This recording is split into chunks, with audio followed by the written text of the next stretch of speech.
Boa noite a todas e todos. Sejam bem-vindos e sejam bem-vindas a mais um encontro, né, da nossa 11ª semana acadêmica de educação da Faculdade Unileia. Nós estamos no último encontro, né, a última palestra com a professora Luciana Mendonça, coordenadora do curso de pedagogia. Temos tido aqui, né, a presença de muitos estudantes do curso de pedagogia.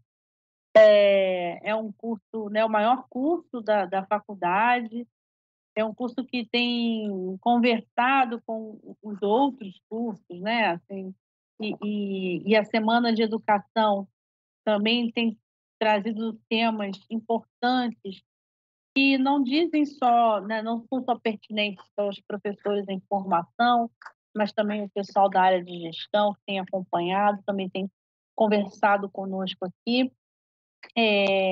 Eu vou fazer minha audiodescrição, né? Eu sou uma mulher branca, de cabelos lisos na altura dos ombros, castanhos. Estou usando uma roupa preta e cinza. Atrás de mim, um fundo de tela com o logo da Unilever, né? Depois a professora Luciana vai fazer também a audiodescrição dela. Enfim, quero dar um recadinho aqui antes da gente começar, não vou me alongar muito. Né? A gente teve uma semana bem cheia de atividades e tudo mais. Agora a gente quer ouvir a Luciana, ouvir vocês aqui pelo chat do YouTube, é, trazendo uma discussão sobre experiências no que se refere, né, à educação ambiental na escola. Mas então eu vou falar o nosso recado aqui, com relação aos certificados, tá? Como nas outras palestras, né, eu tenho dito que nas últimas semanas a gente tem entregado um certificado por palestra, mas nesta vai ser diferente. Vocês vão receber um certificado apenas com a sua carga horária de participação, tá? Então, se você assistiu uma palestra, 2 horas, 2 palestras, 4 horas, se você assistiu tudo, você vai ter a carga horária completa. E quando que você vai receber este certificado? Você vai receber em até 15 dias úteis a partir de hoje, né? Então, sábado e domingo não conta, começa a contar na segunda-feira, 15 dias úteis, né? Não contamos nem final de semana, nem feriado. E aí você vai receber no seu e-mail um link para você clicar e gerar o seu certificado automaticamente. Você não vai receber o certificado, vai receber o link que vai gerar o certificado e você vai receber. Se nesse prazo você não receber nada, aí você pode abrir uma ocorrência. Mas, né, todos vão receber. Uma outra coisa com relação aos certificados é que ao receber de horas complementares, vocês vão colocar lá no portal, né, direitinho para contar as suas horas. Bom, não vou me alongar mais, né, vou passar para a Luciana, vou desligar aqui meu áudio, minha câmera, e vocês tendo, né, alguma dúvida, fazendo algum comentário, eu vou ler e passar para a professora. Lu, com você. Oi, Úrsula, obrigada, estúdio, obrigada. Então, vamos começar. Eu vou começar primeiro fazendo a minha audiodescrição, né? Eu sou uma mulher parda, tenho cabelo castanho escuro, estou com um fundo, né, que simula um ambiente de trabalho, uma sala de aula, e do meu lado esquerdo tem o logo da Unileia.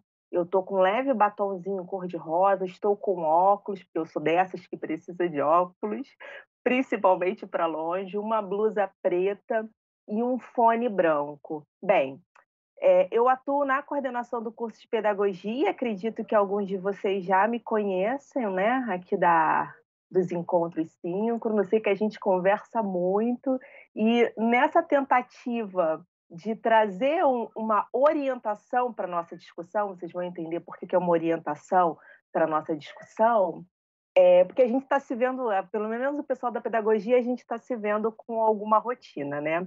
E a ideia é que vocês possam interagir e que possam ir conversando conosco para que a gente possa realmente fazer que seja proporcionar um diálogo. quando a gente pensou no tema da semana acadêmica, né, gente, vocês, então, quem já atua como professor ou como profissional em outra área, a gente sempre fica pensando o que a gente pode trazer e compartilhar, principalmente, que possa trazer reflexões, né, e que possa trazer mudanças na nossa prática também, né. E eu confesso a vocês que eram muitos temas, né, que poderiam ser abordados. Os nossos professores são bem criativos. Eu fiquei olhando e pensando em como a própria Denise falou, né, a professora Denise falou numa do evento da apresentação dela, coisas que a gente pudesse esperançar. Claro que, né, orientados pela ciência, educação é uma ciência, né, mas que a gente pudesse esperançar um pouco. Então veio esse tema, educação ambiental como componente curricular, vocês vão entender ao longo da apresentação por que como componente curricular, e inspirações educacionais brasileiras, porque o que mais a gente tem são educadoras e educadores que nos inspiram o tempo todo, e a gente costuma dar muito crédito às notícias que muitas vezes nos desanimam, né. Claro que a gente tem que ter consciência, né, dessas críticas que a gente recebe, que a gente faz o tempo todo para a gente poder aprimorar a nossa prática e o contexto que a gente atua, mas é muito legal a gente conhecer boas práticas, né. Então a conversa vem nesse sentido. Eu vou pedir para depois, quando terminar o encontro, vou compartilhar com vocês alguns links, que eu gostaria muito que a gente continuasse com esse debate. Primeiro por quê? Porque para apoiar, né, essa nossa conversa, eu trouxe um educador que primeiro eu gostaria de saber se vocês já ouviram falar dele. O nome dele é Bernardo Toro. Vocês já conhecem ele? Já ouviram falar? Já leram alguma coisa sobre o professor Bernardo Toro? Eu optei por escolher essa foto dele, né, tem uma foto dele aí com um paletó azul marinho, uma camisa azul clarinha, ele é um homem branco, que já está meio calvo, né, com cabelo branco, com esse sorriso largo, porque o Bernardo Toro, ele nos traz um convite a uma reflexão que vem muito ao encontro do que a gente vai conversar hoje. E aí eu tô aqui, tô olhando para baixo, que eu tô olhando para o chat, para ver se vocês conhecem o Bernardo Toro, o que vocês conhecem dele, já ouviram falar, não ouviram falar? Me respondem aí para eu poder saber. Quando vocês vão respondendo, eu vou apresentando ele, tá? Ele é filósofo e educador nascido na Colômbia, né? Ele é uma referência na nossa América Latina. E é muito legal ouvi-lo falar sobre a América Latina. Ele estudou filosofia, estudou física, matemática, tudo na perspectiva dos cursos da licenciatura. E na pós-graduação, mestrado, doutorado, pós-doc, ele fez em investigação e tecnologia educativa. Hoje, né, atualmente, ele é decano da Faculdade de Educação em Bogotá, né, a Pontifícia Universidade Javeriana. Ele nos propõe uma reflexão, né, porque ele é um pesquisador muito propositivo, né, da gente pensar um novo modelo para a economia. Audacioso, né? Mas ele fala sobre esse novo modelo que vai influenciar essas novas relações sociais e educação, porque ele sempre aponta para a gente sabe que outros pensadores, outros teóricos também nos dizem isso, que a escola, né, as alterações, mudanças que a gente precisa superar dentro da escola, ela precisa ser ampliada, né? A gente não pode achar que o professor, a escola, vai dar conta de todas as questões, e muitas delas são sociais. Então, ele traz uma nova proposta, que é o paradigma do cuidado, e a gente vai começar conversando sobre isso, né? E, atualmente, ele ainda é presidente da Fundação Social, uma entidade civil lá na Colômbia, que o objetivo é combater a pobreza no país dele. Não conhecem, gente? Olha, então já é bom depois a gente até continuar para a galera das licenciaturas, né? Porque além de ser um educador muito interessante para a gente poder estudar, normalmente também caem muitas questões de concurso público e a gente vai ver por quê. E aí ele começa com uma reflexão nesse vídeo que eu quero que depois vocês assistam, né? É um TED Talks que está disponível no YouTube, que o tema central era a Amazônia. Então ele começa com essa fala. Hoje a gente enfrenta um grande paradoxo.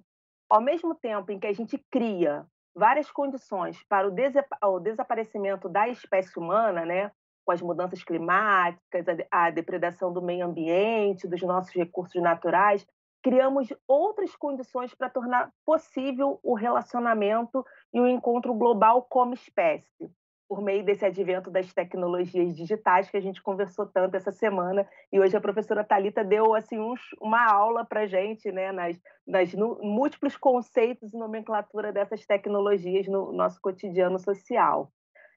Ameaçamos a sobrevivência e, ao mesmo tempo, fortalecemos os meios de convivência e comunicação. Ele começa nesse TED, né, trazendo essas questões.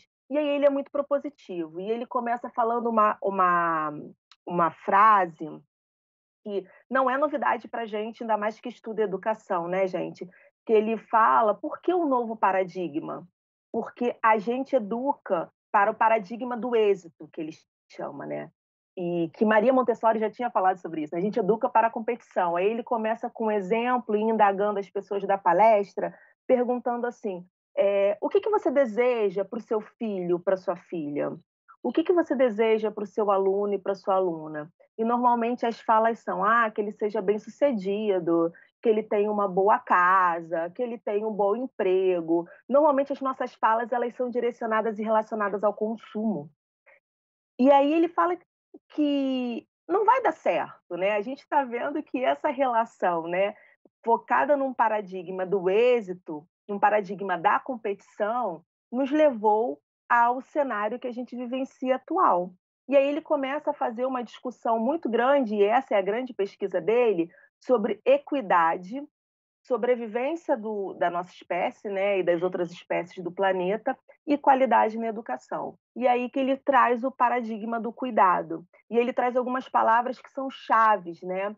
Porque ele fala que esse paradigma é uma nova forma da gente enxergar, de se enxergar no mundo, da gente se enxergar dentro do nosso planeta. E aí ele relata, né, que isso são elementos norteadores para uma cosmovisão, que a gente já escutou e vive escutando atualmente, né, esse conceito em outros autores, que a gente vai falar rapidamente sobre um brasileiro que é muito importante, que traz esse debate para a gente também.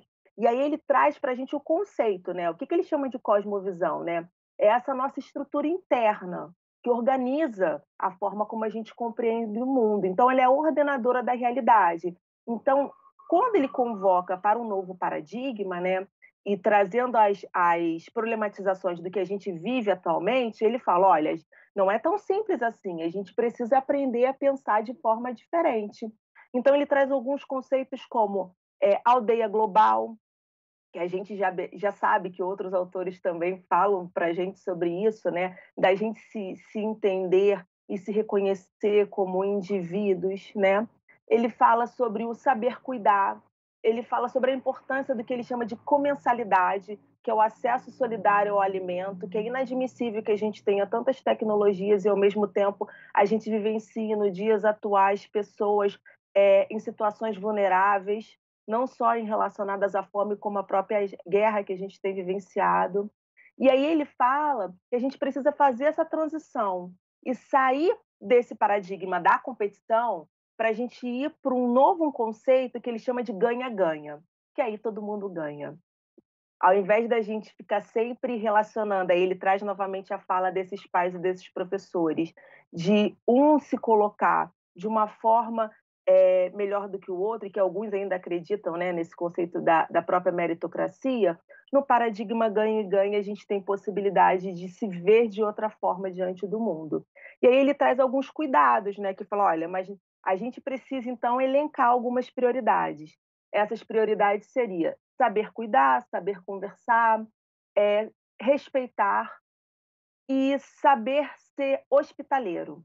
Ainda mais pensando nessas inúmeras guerras, nessas alterações climáticas e nessa grande movimentação das populações ocorrendo por conta dessas características do nosso mundo de hoje, que o objetivo é esse, viver dignamente, né? Então, quando vocês forem ver esse link que eu vou deixar, já tem uma nuvem de palavras aqui com alguns conceitos que eles vão nos ajudando, que ele vai nos ajudando a refletir, né? E aí ele traz três citações que eu acho bem providencial que a gente pense nelas, porque são elas que vão orientar esse novo olhar para a educação ambiental.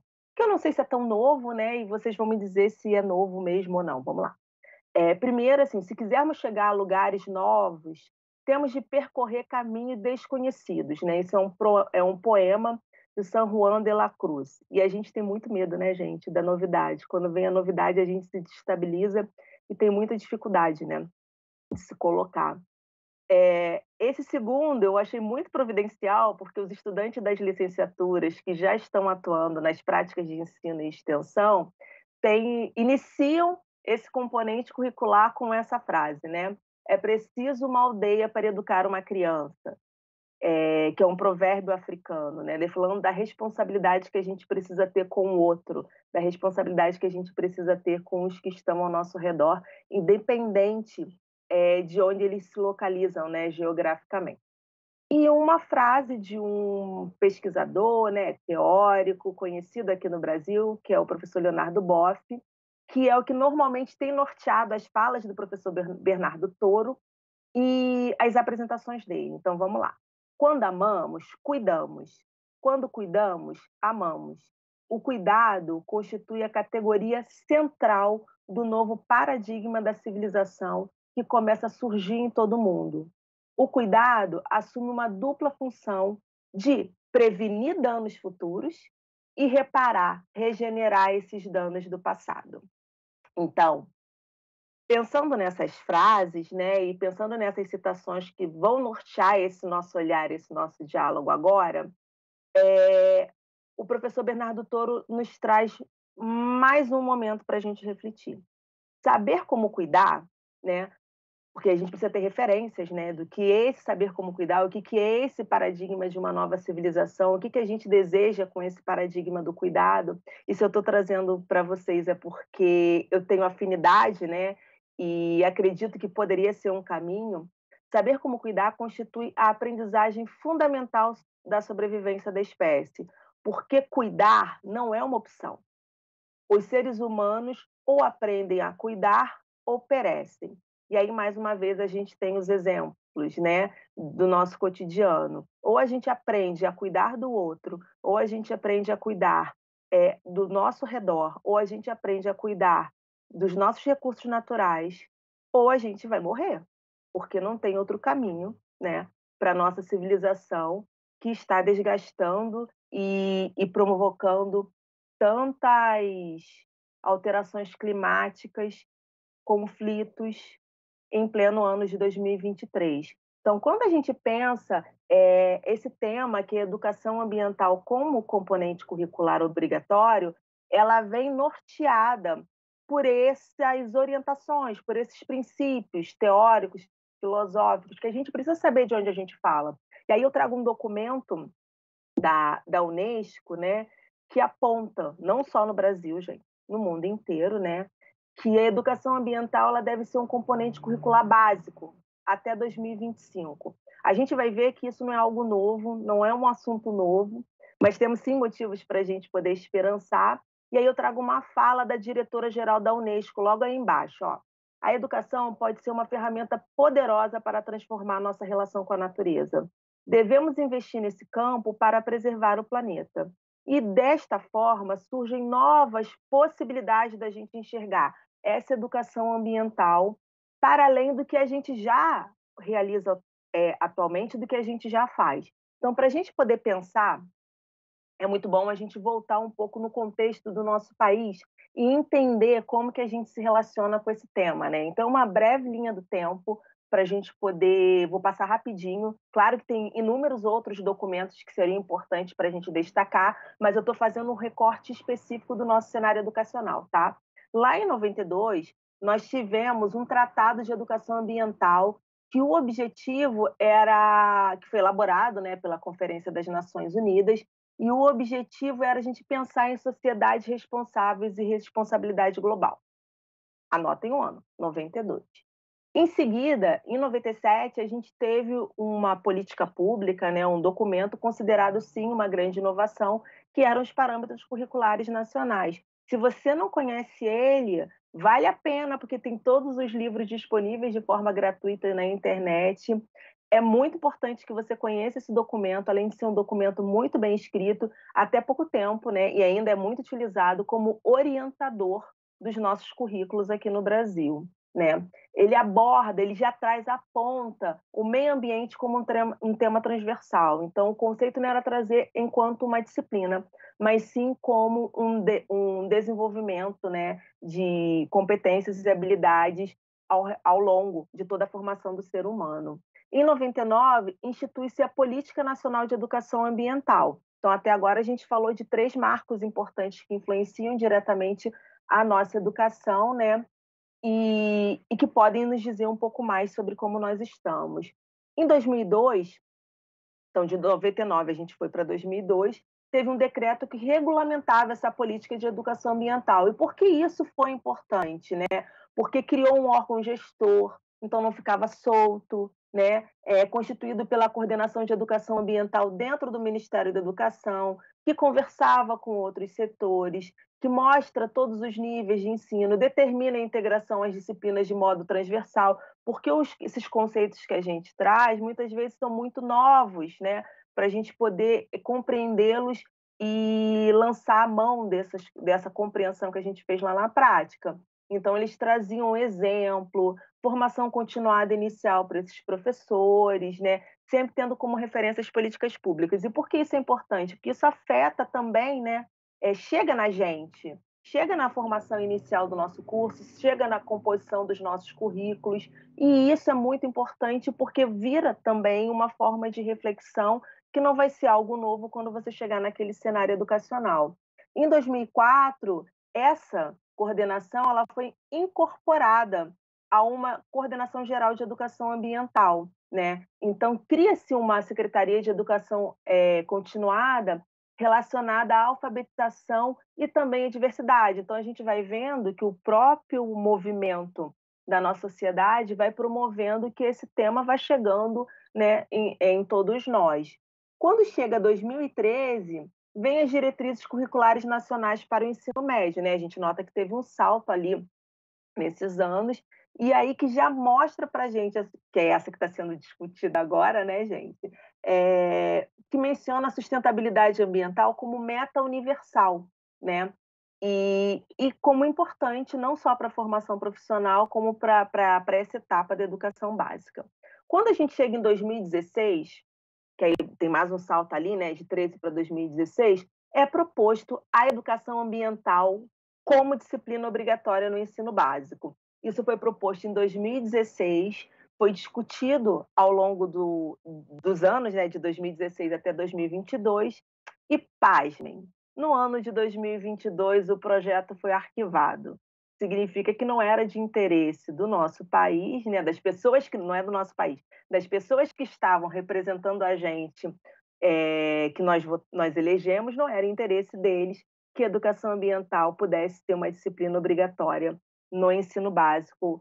E isso significa também a gente não ter estratégias, recursos chegando a gente, né? Chegando nas nossas escolas, para que a gente possa, enfim, modificar a nossa prática e ter recursos necessários para poder apoiar o ensino-aprendizagem.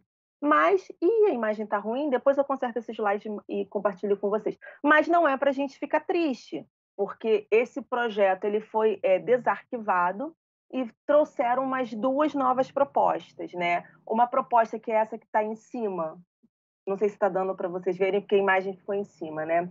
Que é do governo do Pará, que instituiu a educação ambiental como disciplina obrigatória, agora em 7 de julho de 2023, e a gente sabe que isso impulsiona novas ações, então nós temos um novo projeto atualizado, tramitando agora, retornando esse assunto, né, retornando esse debate. Ele ainda é um projeto de lei, não foi aprovado, mas é muito importante a gente ficar de olho, porque é um tema que a gente precisa pensar não como uma disciplina somente, mas principalmente como forma de agir, né? Forma de ser, como uma nova forma de enxergar o mundo, uma nova cosmovisão, como nos propõe o professor Bernardo Toro. E aí, o que é importante, né?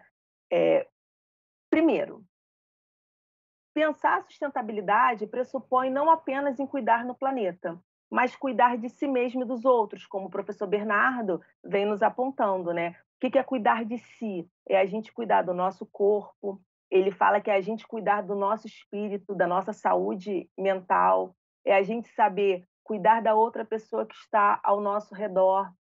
Professores que estimulem esse trabalho interdisciplinar, porque ele já está presente dentro da BNCC, quem manipula a BNCC no dia a dia sabe que é um tema que já consta dentro da BNCC. Então, para além de ser uma disciplina obrigatória, isso já está presente, então nada impede que a gente possa fazer com que isso aconteça nos nossos cotidianos das escolas, né?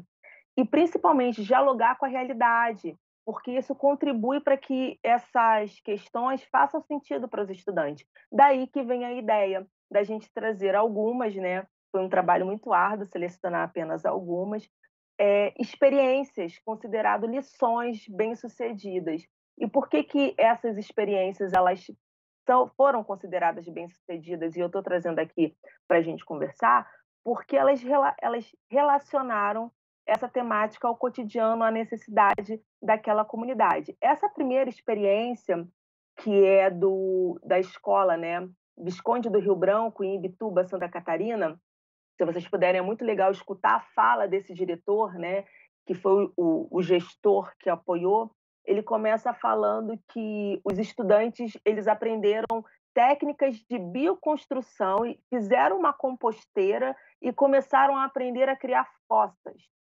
E aí o tão interessante é porque surgiu de uma problemática dentro da escola, tinha esgoto vazando dentro da sala de aula, e ele relata isso com vários detalhes, e sem apoio, né, das políticas públicas que deveriam chegar até lá, aquilo incomodava aquela comunidade, eles se reuniram, estudaram sobre aquilo, envolveu a escola toda, e isso virou um grande projeto, e um grande projeto que teve como objetivo também a profissionalização desse estudante, porque ele aprendeu a fazer a composteira, ele aprendeu a lançar a mão da construção dessas fossas, e além dos ganhos ambientais, isso abriu outras perspectivas no mundo profissional também, influenciando toda a comunidade ao redor.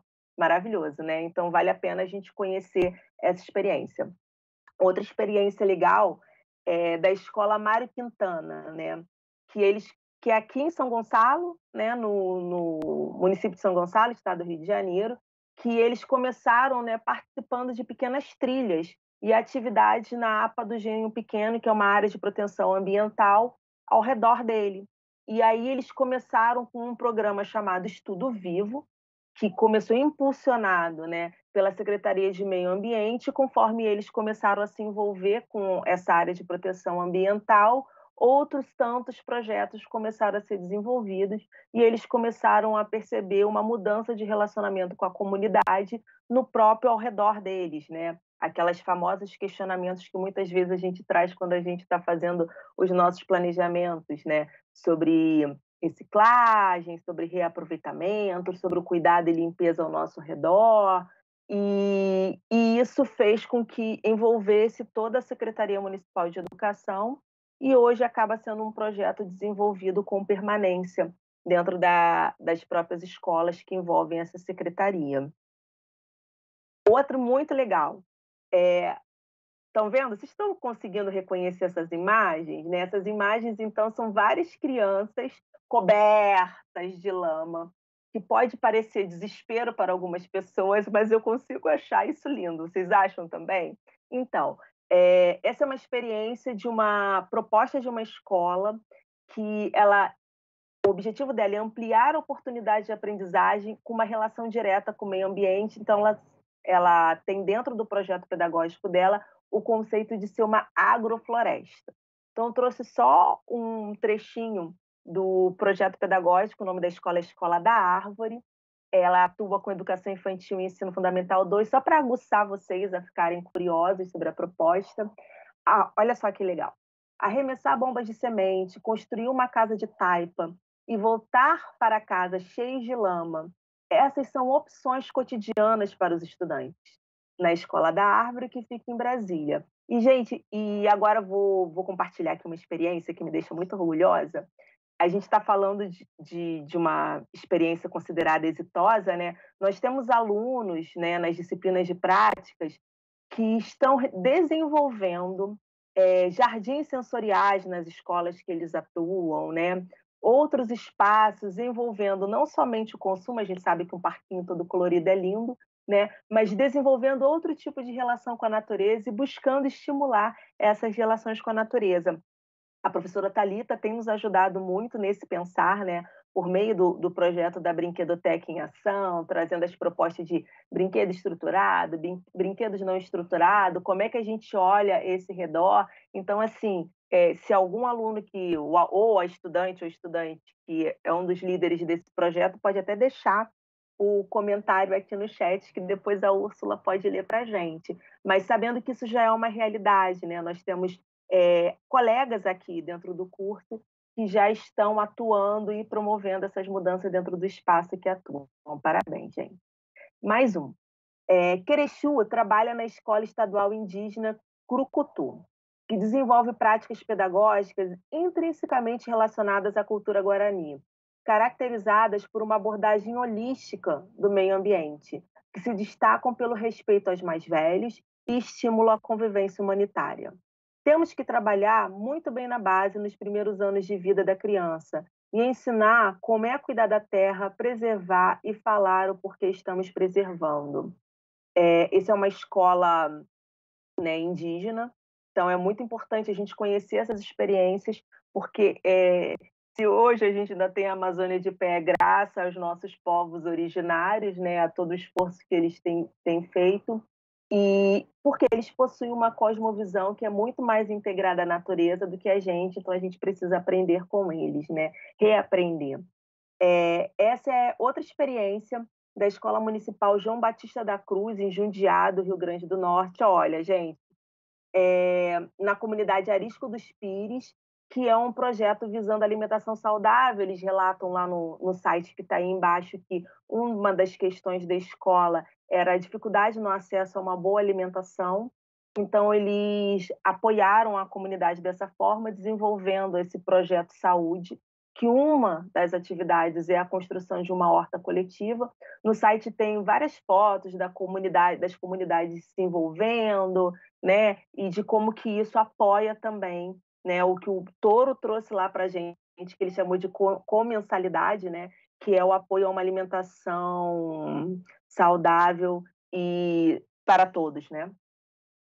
E aí, muito difícil, mas a última experiência, mas que é muito interessante, que é dos estudantes de... Interessante não, maravilhosa. Estudantes de Iguatu, do Ceará, que eles começaram... Olha só, gente, muitas vezes a gente pensa que é uma lição para a gente, sabia? A gente pensa que o nosso trabalho é um trabalho tão pequenininho de formiguinha e a gente acaba não valorizando as nossas ações e não compartilhando essas boas ações que a gente realiza no nosso dia a dia. Então, vamos lá. Estudantes de Iguatu, Ceará, que são esses que estão na imagem abaixo, eles diziam que está maior, né? Mas, ó, falei que eu uso óculos, então não podia botar o texto muito pequenininho.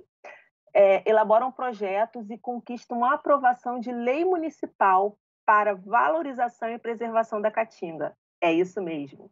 A partir do projeto que eles desempenharam, eles conseguiram mobilizar a sociedade local e aprovar uma lei municipal para valorização e preservação da caatinga. Então, vou lá ler. Oiticica, ipê, aroeira, juazeiro e pau-d'arco. Essas são espécies de plantas típicas de um único bioma, exclusivamente brasileiro, e que já possui mais de 40% de sua área devastada, a caatinga. Buscando chamar atenção para esse bioma, alunos do segundo ano do ensino médio da Escola Estadual de Educação Profissional Lucas Emanuel Lima Pinheiro, de Iguatu, Ceará, criaram um projeto de lei e promoveram intenso debate até que fosse aprovado na Câmara de Vereadores. A lei 2404/16, né, do ano de 2016, dispõe sobre a obrigatoriedade de fortalecer as políticas de valorização e preservação da caatinga. Aí vem a fala de um estudante. O bioma é exclusivamente brasileiro e sua fauna e flora não é encontrada em nenhum local do planeta. A caatinga hoje já está mais de 40% devastada e a população não sabe disso. Maravilhosos, né? Então, voltamos ao Bernardo Toro, porque quando a gente aprende, né, escuta essas boas experiências e olha que eu trouxe poucas, né, deveria ter trazido mais, mas se vocês gostarem do tema, a gente pode pensar, né, Úrsula, em desdobramentos, porque essa partilha de experiência é muito importante. Eu tenho certeza que você conhece alguma boa experiência e pode trazê-la para a gente também, e pode apresentar para a nossa comunidade. Ele traz para a gente assim que toda essa discussão ela tem um objetivo, porque nós, enquanto educadores, temos uma finalidade pedagógica, não é mesmo? Então, a gente, além de pensar nesse novo paradigma do cuidado, que envolve a gente enxergar o espaço que a gente atua, eu estou falando no contexto educacional, mas a gente tem que ampliar esse olhar para um todo, né? Para tudo que está ao nosso redor. Ele fala, a gente precisa pensar nesses 7 códigos da modernidade, porque esses 7 códigos eles são essenciais para a gente promover uma cidadania crítica, né? Para que a gente possa promover o empoderamento das pessoas ao nosso redor. Então, ele fala o que é básico, que ele chama dos 7 códigos da modernidade. Primeiro, domínio da leitura e da escrita, fazer cálculos e resolver problemas, né? Analisar, sintetizar, interpretar dados, fatos e situações, compreender e atuar em seu entorno social, né? Ser aquele agente de mudança que um famoso filósofo, pesquisador brasileiro já dizia isso para a gente há muito tempo, né? O professor Paulo Freire. Localizar, acessar e usar melhor essa informação acumulada.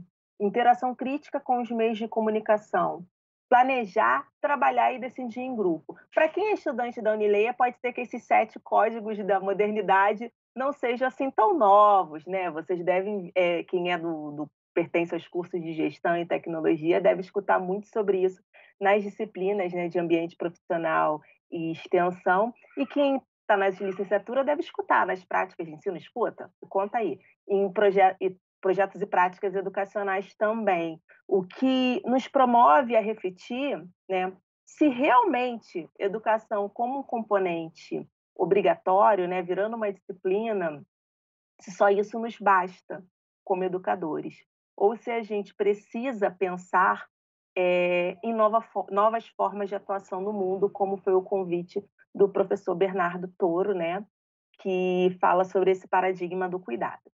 E aí, como nós somos cientistas e pesquisadores e eternos estudantes, eu trouxe alguns locais interessantes, fiz uma curadoria de um material, né, sobre essa temática para a gente poder pensar e utilizar também nas nossas práticas pedagógicas, né?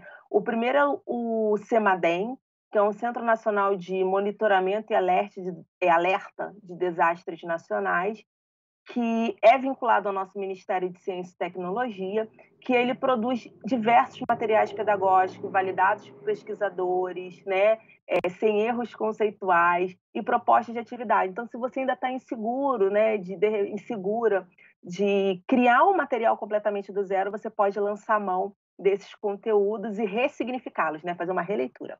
Não, até porque cada comunidade é uma comunidade, e ressignificá-los no seu cotidiano. Então, vocês aí veem as imagens, né, do que eles chamam de jornadas, que são sequências didáticas, planejamentos, jogos digitais, jogos de tabuleiro, porque muitas vezes a escola não vai ter acesso a essas ferramentas, então jogos de tabuleiro. Então, é um material muito legal. O outro são os cursos da ENAP, gente, gratuito, é a Escola Nacional de Administração Pública. Tem vários, e para quem precisa, né, cumprir as atividades complementares, claro que as nossas atividades da Unileia são sempre maravilhosas, mas que a gente possa conhecer outros espaços e ampliar o nosso vocabulário, o nosso repertório de conhecimento. Um dos cursos que estão lá disponíveis é esse, Valores Culturais da Natureza. Então, ele foi desenvolvido em parceria com o ICMBio, ele é aberto, gratuito e oferece certificado. Outro portal muito legal é esse Concertação. Ele reúne vários mapas de várias plataformas sobre a Amazônia, sobre diferentes temas, sobre mudanças climáticas, com gráficos maravilhosos, com temas, com dados atuais. Então, para a gente poder utilizar, abusar e a gente também aprender a ler e conhecer essas informações. Então, quando a gente ficar com receio, né? Ah, será que é verdade o que está acontecendo, né? uma queimada, um desmatamento lá na Amazônia, vamos consultar essas fontes, né, que são legitimamente reconhecidas para que a gente possa opinar, né, de forma crítica e segura. E aí vem essa palestra que norteou esse nosso diálogo do professor Bernardo Toro, que ele fala sobre a coragem para pedir ajuda, e ele ressalta, e é por isso que, não menos importante, que eu deixei para o final, que ele vai falando que no paradigma do cuidado, a primeira coisa que a gente precisa aprender é pedir ajuda.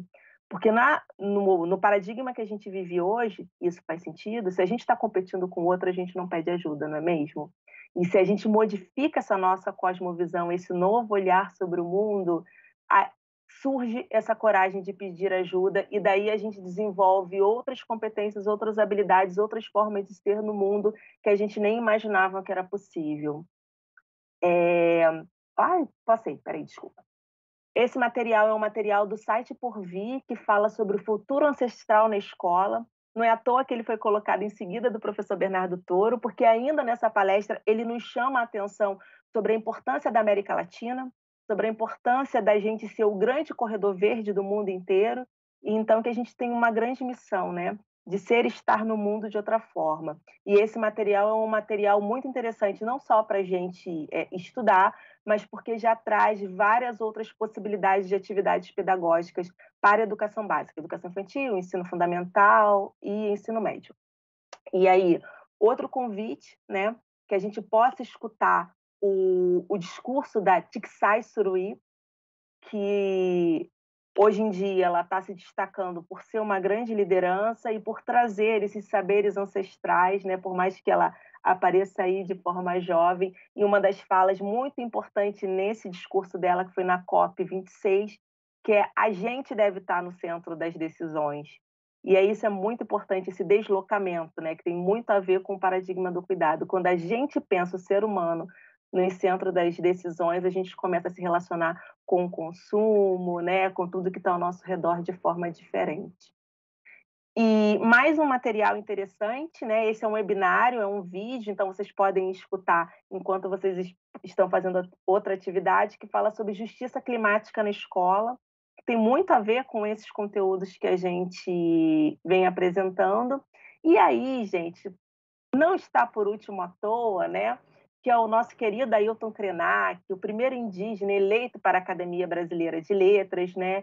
Eu sei que a gente já utilizou ele como referência em outros momentos, então nós temos audiobook dele de forma gratuita, se não for possível você adquirir, a gente sempre, né, compartilha que é legal adquirir a obra, é importante adquirir a obra de um profissional, mas tem essa fala dele que foi aqui na Universidade Federal Fluminense, no estado do Rio de Janeiro, que ele fala sobre a espiral dos afetos. Ele traz aquele contexto do livro Ideias para Adiar o Fim do Mundo, mas como uma potência da espiral dos afetos, e é muito importante a gente conhecer a fala do Krenak.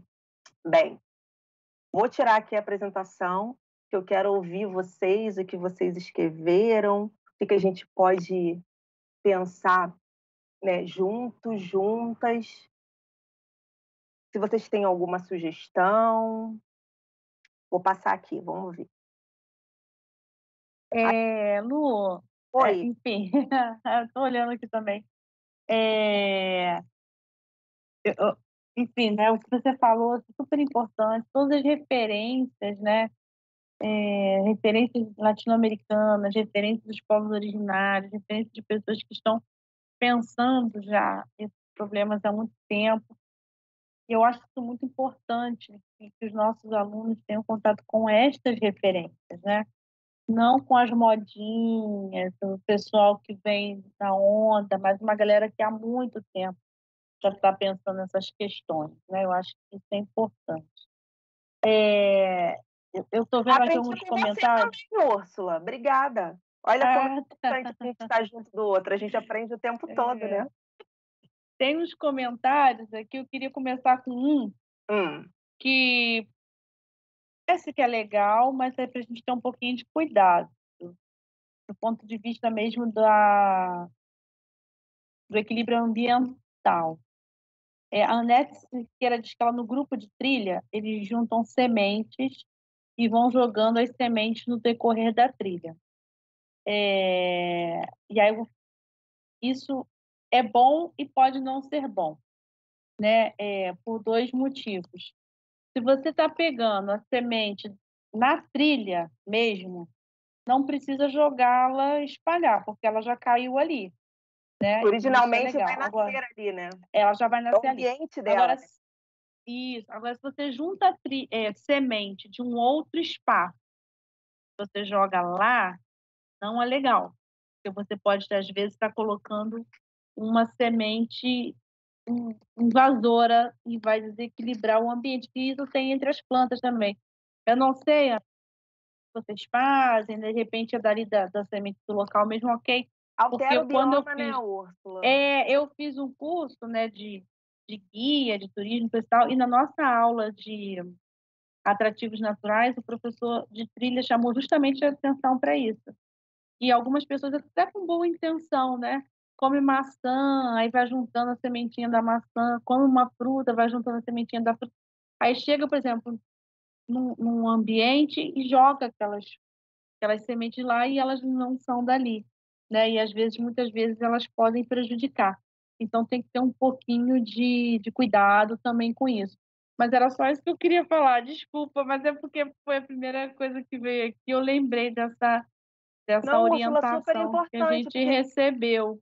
justamente a pessoa deve estar fazendo com uma boa intenção, né, mas é importante a Isso, gente é. conhecer a informação. Aí, Lu, aí Hum. começam as perguntas pra responder.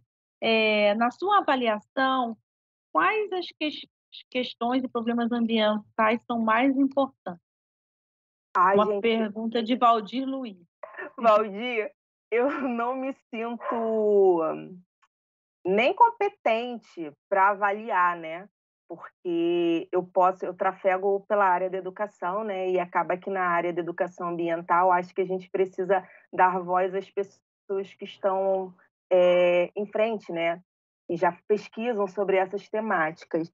E claro que eu acho que a gente precisa pensar nas questões urgentes para que a gente possa atuar, né, mas eu vou falar como educadora, né. Eu acho que uma coisa muito importante, é por isso que eu trouxe esses materiais para vocês, é a gente se aproximar desses grandes institutos, um deles é o ICMBio, né, tem outros tantos, né, para não ser injusta com os pesquisadores, para que a partir desses dados a gente apreenda e busque com a comunidade. Eu sei que a gente pode pensar assim: "Ah, mas nossa vida é muito corrida", muitas vezes a gente acaba não tendo nem a oportunidade de ter acesso, né, a essas informações, mas se a gente parte do nosso local, do local que a gente atua, né, como o Mohan fala, né, a gente atua do local para o global, eu posso sim me apropriar dos temas da minha comunidade ao redor, que são desafios como aquele professor do primeiro exemplo que eu trouxe para vocês, né, do esgoto dentro da escola, da construção das fossas,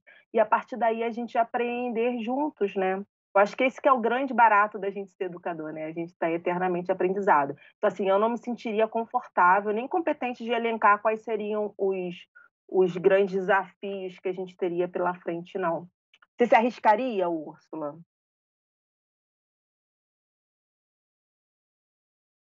Eu abrir câmera e áudio,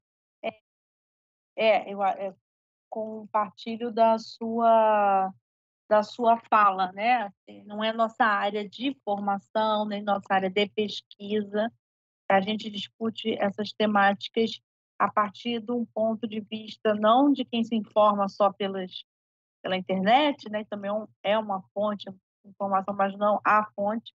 A gente busca ler, coisa e tal, mas não é nosso campo de conhecimento, assim, que a gente tem maior domínio, porque cada um vai para uma área de pesquisa, né, e tudo mais. Mas eu acho, e aqui eu quero lembrar, né, ao nosso estudante que fez essa pergunta, quando a gente fala dessas questões de, sustentabilidade, né, questões ambientais, uma coisa que a gente sempre tem dito aqui, que não são só questões ambientais e sustentabilidade, não é só fazer o jardim, não é só reciclar, não é nada disso, né. Então se a gente quer saber, assim, acho que para ele ter uma de quais são os maiores problemas, eu sugiro que, vá dar uma olhadinha dos 17 Objetivos do Desenvolvimento Sustentável. Perfeito. Porque ali, né, a gente vai ver nos 17 objetivos quais são as áreas em que a gente precisa ter especial atenção para a Perfeito. gente pensar num desenvolvimento sustentável. E ali a gente vai ver questão, por exemplo, da água, né, chegando para todos, água potável, então essa é uma discussão importante, de energia. E aí a gente vai ver questões que, de repente, as pessoas vão pensar: o que que isso tem a ver com o desenvolvimento sustentável? Quando a gente tem ali um dos ODS, por exemplo, o incentivo de meninas estudarem, né? Quando a gente tem incentivo de melhoria salarial entre homens e mulheres, igualdade salarial. Então, todas essas questões, né? Então, fica aqui o convite, né, para se debruçar nos 17 ODS, e eles têm, cada objetivo desse tem sub-objetivos.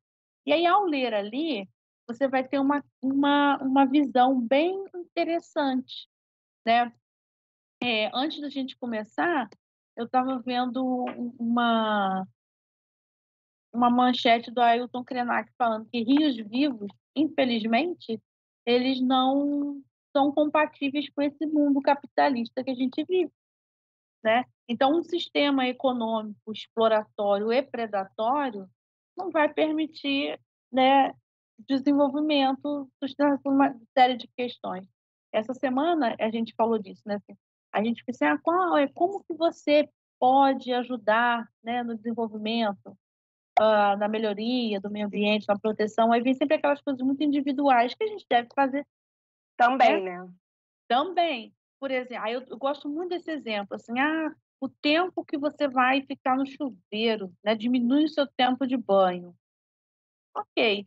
Vocês já viram quanto se gasta de água na indústria do jeans, para lavar jeans, né? Quanto se gasta de água na indústria de bebida, quanta Coca-Cola, Ambev gasta de água, né, e outras. Então aí eu acho assim: poxa, o que que é o meu banho? Mas o banho de várias pessoas. Não se compara, gente, né. Então, assim, a gente Por isso que é pode importante fazer a ver os nossa números, né, Úrsula, porque aí traz a exatamente. criticidade pra gente, né. Isso, exatamente. Então, assim, né, a minha sugestão é essa, né, vá dar uma olhada lá nos 17 Objetivos de Desenvolvimento Maravilhosa. Sustentável, na Agenda 2030, e ali, aí você vai começar a observar, né, onde que o sapato aperta o calo, né, que é muito mais amplo do que a gente pode imaginar, né. Hoje estava conversando com a minha filha, ela indo para a escola, ela falando assim: "Ai, esse negócio de geografia, eu só gosto de geopolítica. Eu não gosto nada dessas discussões sobre, o meio ambiente, eu não sei o que". Eu falei: "Minha filha, então você não gosta de geopolítica, porque essas discussões são todas atravessadas". Ela: "Ai, você tem razão".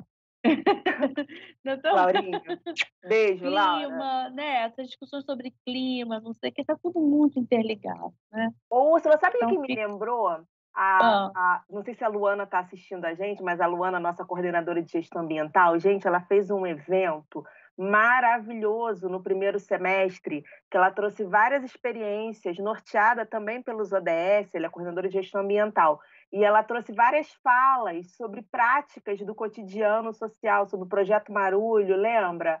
Sobre Uhum. os lixos nos mares, e as professoras Raquel, a professora Raquel, que atua com a gente nas licenciaturas, deu uma aulona pra gente. Depois a gente pode até pegar esses vídeos com elas e compartilhar com vocês, que é bem legal. É. O Tiago Silva, ele coloca assim: "Na sala de aula, a educação ambiental deveria ser uma matéria obrigatória". E a gente acabou de ver que é, né, não tem né, tá dentro do currículo, é um tema transversal, né, todas as disciplinas. A gente não precisa ter uma disciplina de educação ambiental específica, como tem português, matemática e educação ambiental. Essa discussão ela tem que perpassar todas as disciplinas, né, então é uma coisa assim, e eu fico vendo que quando a gente trabalha na educação infantil e na educação no ensino fundamental 1, a gente consegue fazer mais isso, a gente consegue trabalhar mais de maneira interdisciplinar. Agora quando vai para o ensino fundamental 2 e ensino médio, as coisas vão ficando muito, Muito compartimentadas, né. compartilhadas, né. Então, às vezes, tem uns professores que juntam, umas escolas que fazem uns projetos, né, mas enfim, deixa eu ver se tem mais alguma coisa. Não, aí ele continuou, né, falando assim: "No meu tempo de ensino fundamental, não tive esse incentivo. Até porque se eu estimulo meu aluno a cuidar de uma horta na escola, a alimentação dela na família, na sua casa vai melhorar". Isso tudo vai do projeto pedagógico da instituição. Vou contar uma coisa para vocês. Uhum. Eu estudei no colégio município aqui do Rio de Janeiro, né, e vou falar o nome dele, porque boas práticas a gente precisa compartilhar. Escola Municipal Governador Carlos Lacerda, aqui em Jacarepaguá. E eles tinham uma concepção de ensino integral, né. Era uma escola considerada uma escola com um projeto experimental, e a gente ficava, Tiago, dentro da escola, com atividades diferenciadas, não é solto, sabe, numa perspectiva interdisciplinar. E era muito interessante, porque a gente tinha, né, naquela época os termos, né, aula de educação para o lar, para meninos e meninas, mas a gente aprendia vários hábitos, ações, estratégias importantes sobre o cuidado de si, por mais que o nome não seja o melhor, né? Aí tinha técnicas industriais, técnicas agrícolas, que eram os nomes possíveis naquela época. E eu percebo sim que isso foi um diferencial na minha formação. Não pelo aprendizado, né, gente? Porque assim, aprender a costurar, aprender também é importante, mas nas reflexões que me foram colocadas pelos professores naquele momento, que me possibilitou ter um olhar diferente diante o mundo, né? Diante ao contexto que eu estava inserida. Eu também tive tudo isso, educação para o lar, artes industriais, técnicas comerciais, tinha tudo isso. E, a princípio, né, eu acho que é tudo na base do achismo, porque eu nunca estudei história do currículo nesse sentido, mas eu acho que havia essa divisão de meninos e meninas, cada um Na minha deveria. escola não Na tinha. minha época não tinha mais. O que que a gente fazia? A turma era dividida, porque não era como a sua que tinha esse projeto maior, né, assim, de tempo na escola e tudo. Então metade do ano a turma estudava educação para o lar, e na outra metade do ano, artes industriais, alguma coisa assim. E era mó barato, na escola tinha uma tipografia, tinha uns negócios, assim, bem legais, né. E colocava para meninos e meninas, eu lembro que a educação para o lar, né, era ensinar costura, Fazer cuidar de alguma e os compota, cozinhar, e os né. meninos lá fazendo, assim, depois isso sai do currículo, né. É interessante. Não acho que deva voltar, mas então, hoje a gente tem umas questões que atravessam todas as disciplinas, são Isso. outros Até porque o desafios, mundo muda, outros né, tempos, a gente precisa outras pensar de outro demandas. jeito, né. Exatamente. Ela falando que nós 2 juntas somos sensacionais. Ah, muito obrigada. Imagina quando a gente não está cansada. Pois é. Sexta-feira, ainda bem que vocês estão aqui, né, gente. É. A Michele fez um importante comentário aqui. Michele Francisco. Na maioria das escolas, assim como com a consciência negra, só se fala do meio ambiente quando é um dia só. Michele, perfeito, porque quando eu fui buscando as experiências, eu fui, ressaltando, porque assim, né, gente, não é um juízo de valor quando você destaca uma experiência e não traz a outra, né, porque são muitas experiências, né, Úrsula, legais que a gente poderia trazer e compartilhar com vocês. A maioria eram semanas de meio ambiente, né, o dia da água, o dia da consciência do planeta, por isso que as próprias políticas públicas traz para a gente, como a Úrsula falou maravilhosamente bem, sobre a transversalidade, você tem que navegar pelas outras disciplinas, né, para fazer sentido. Então, por exemplo, Valdir, que fez aquela pergunta, Lu, o que pode ser, Lu e Úrsula, que a gente pode considerar naquele momento? Volta para a comunidade, olha lá para eles, né?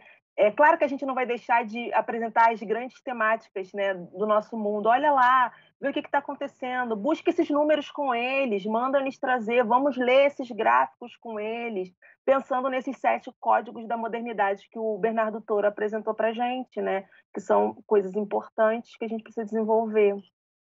Olha, já é 8h30 e a gente falou que não ia nem chegar a Pois 8h30, é, né. 8, né? Pois é, foi. Mas eu quero terminar para a gente encerrar aqui, e pegando essa sua fala, lembrando, né, ao dizer quais são os grandes problemas, talvez não, com certeza a gente não vai dar conta de resolver os 17 ODS, eu falei para ele que é para ele ter essa visão macro, para você chamar atenção para olhar para a comunidade.